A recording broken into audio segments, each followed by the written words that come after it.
ಒಳಮನಸ್ಸಿನಿಂದ ಬರುವ ಒಂದು ಸುಂದರವಾದ ನಿಷ್ಕಲ್ಮಶ ನಗು ನಮ್ಮ ಇಡೀ ದಿನವನ್ನು ಸುಂದರಗೊಳಿಸುತ್ತೆ. ಎಲ್ಲರೂ ಹೇಗಿದ್ದೀರಾ? ನಮಸ್ಕಾರ. ನನ್ನ ಯೂಟ್ಯೂಬ್ ಚಾನಲ್ನ ನನ್ನ ಮೊದಲ ಮಿನಿ ಬ್ಲಾಗ್. ನನ್ನ ಈ ಬ್ಲಾಗ್ನಲ್ಲಿ ನಾವು ಹೋಗಿದ್ದು ನಮ್ಮ ಮನೆಯ ದೇವರಾದ ನಾಗಮಂಗಲದ ಚೆನ್ನಕೇಶವ ಮತ್ತು ವೀರಭದ್ರ ಸ್ವಾಮಿ ಟೆಂಪಲ್ಗೆ.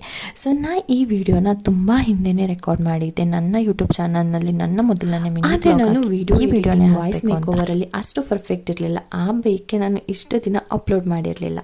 ಬಟ್ ನಂಗೆ ಒನ್ ಟೈಮ್ ಅನ್ನಿಸ್ತು, ನಾವು ಯಾವುದೇ ಕಲಿಕೆನ ಪ್ರಾರಂಭವಾದಾಗ ಯಾವುದೇ ವ್ಯಕ್ತಿ ಕೂಡ ಪರ್ಫೆಕ್ಟ್ ಆಗಿರಲ್ಲ.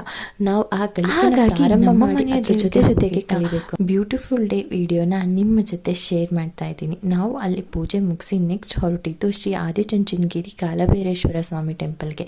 ನಾಗಮಂಗಲದಿಂದ ಆದಿಚುಂಚನಗಿರಿ ಒಂದು 25 ಕಿಲೋಮೀಟರ್ ಅಷ್ಟು ದೂರ ಇರ್ಬೋದು. ಒಂದು ಹಾಫ್ ಆನ್ ಅವರಲ್ಲಿ ಓನ್ ವೆಹಿಕಲ್ ಇದ್ದರೆ ರೀಚ್ ಆಗ್ಬೋದು. ಸೊ ಈ ಡೇ ನಂದು ಹೇಗಿತ್ತು, ನನ್ನ ಈ ಬ್ಯೂಟಿಫುಲ್ ಡೇ ನಿಮಗೆ ಲೈಕ್ ಮಾಡಿ, ನನ್ನ ಯೂಟ್ಯೂಬ್ ಚಾನಲ್ನ ಸಬ್ಸ್ಕ್ರೈಬ್ ಮಾಡಿ, ನಿಮ್ಮ ಅನಿಸಿಕೆನ ಕಮೆಂಟ್ ಮಾಡಿ. Thank you for watching. Lots of love.